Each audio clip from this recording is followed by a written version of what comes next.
Good morning, evening, afternoon, everyone. My name is Jaap Vink. I have my own consulting as Zeno Analytics, and I've been working with the Dutch provinces over the last 20 months to help them comply with the AI Act.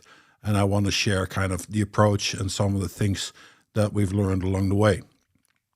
So some important terminology from the AI Act, that is the AI system definition, of course, we'll get back to that. Then you have the provider, that is the company that develops and maintains an AI system and brings it to market.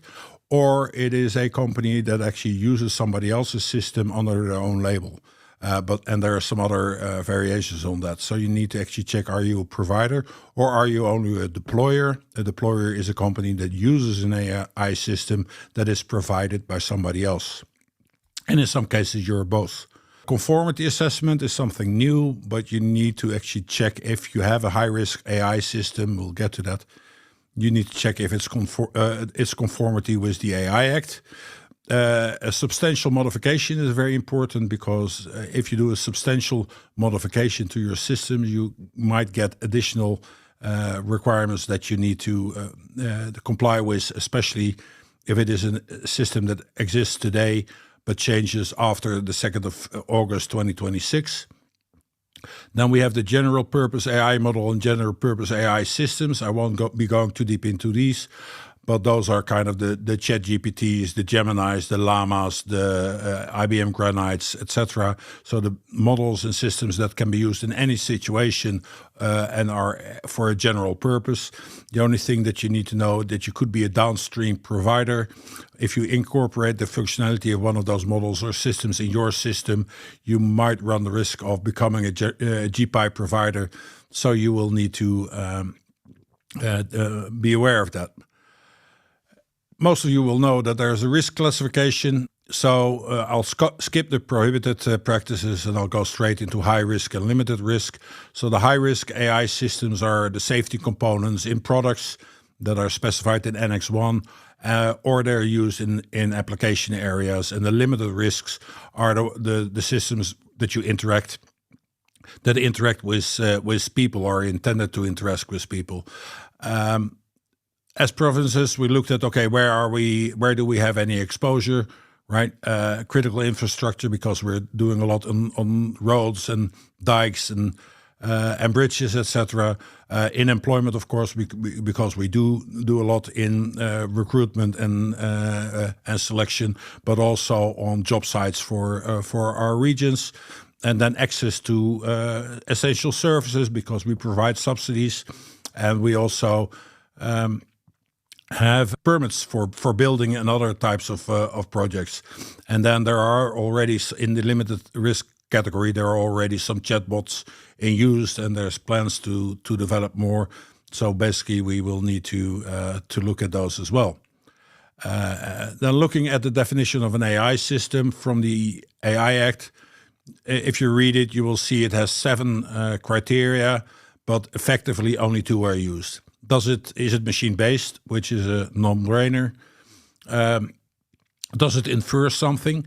That basically takes out all of the BI systems or reporting systems that are just summarizing data. The summarization is not an inference. And the human-defined rule, does it only consist of human-defined rules? That is not in the definition, but it is specifically stated elsewhere in the text. On the inference and the human-defined rules, we're still awaiting clarification and guidance from the EU AI office because there is a lot of unclarity there yet. But this is the definition of an AI system.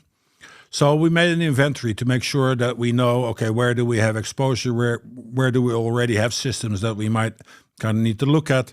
We have it in road inspections and in road maintenance, predictive maintenance, in preventing slippery roads by predicting where we need to put salt. We have smart traffic systems like smart traffic lights. Of course, we have recruitment and selection in our human resources. We have models that look at compliance with subsidy requirements using satellite data. And we have all kinds of models that help make our inspections on for environmental law enforcement more efficient. And then we suddenly found something that we didn't expect. A self-driving bus where a province has given the assignment or the order to develop the software for that province, which makes them a provider. So it is important to do an inventory to make sure that you've covered all your bases where you're exposed. The requirements are for a provider or a deployer in the AI Act are basically business as usual. But it does require some fine-tuning. So you need to adjust the risk management, quality management, data governance, etc., your cybersecurity to the requirements that are in the AI Act. There are some specific requirements, specific issues with AI systems that are normally not part of the development process or of the management process or the structure in your organization. So. You need to take a look at those. And then there are some additions. AI literacy I will not cover here because Susan will do that later. But there are certain transparency requirements about your systems that you develop. And if it is a system that generates output like pictures or deepfakes or others, you need to be transparent that it is generated by a system. Also, if it generates text, the conformity assessment, already talked about it, that you need to do for, especially if you sell to governments or if you are a government situation, you need to be aware that you might need to do a fundamental rights impact assessment before you can use the system or even acquire it. That also has an impact if you're selling to the government on your sales process. There's a registration requirement in a European database for high-risk AI systems. There's a logging requirement. You need to keep your records. And then human oversight, not only in the process while using the system, but actually human oversight of the system. So you might need to develop some additional functionality and some additional insight in your system. And you need to have an incident response. If there is an incident with your system, you need to know, okay, how do I escalate it? If it is to other implementations, or how do I actually manage this? So those are some additional additions that you need to take a look at. Nice part is that there is a big process going on to develop harmonized standards. They will become available during 2025 or early 2026. And if you comply with those standards, then it is presumed that you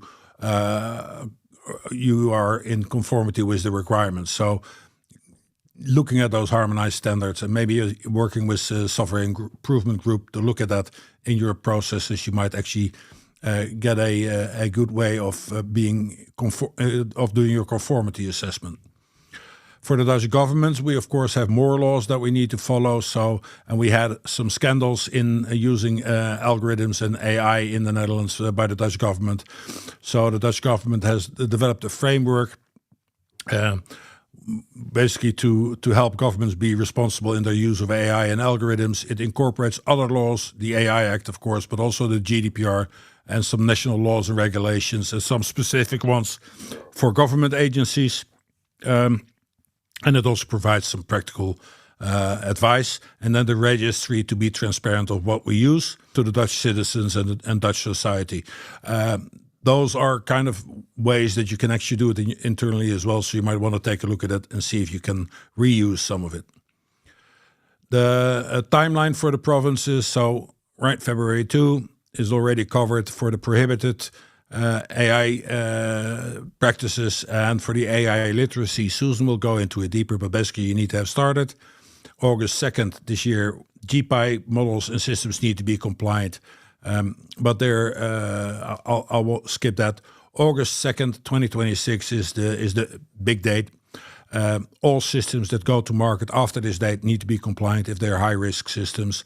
And any system that gets a substantial modification after this date also needs to be compliant. And then specifically for government agencies, government institutions, all systems, also the ones in use now, need to be compliant in 2030. So that is for the provinces. We've put that on a timeline where we basically say, okay, until August 22nd, 2026, we have time to get our organizations in order. So that's the management system, governance, policy, procurement, processes, inventory. On the management system, I recommend the SIG white paper on that they've just published. It was very good. But AI literacy, I'll skip for now because Susan will cover that. And then project and technical readiness, right? The methodology of your products, the governance of your projects, technical infrastructure that you may need to change because of some requirement, the procurement conditions, and you need to liaise with vendors to make sure that we are aware of what's going to change in systems after August 2nd, 2026. And then we can keep on monitoring and keep our inventory. Thank you very much.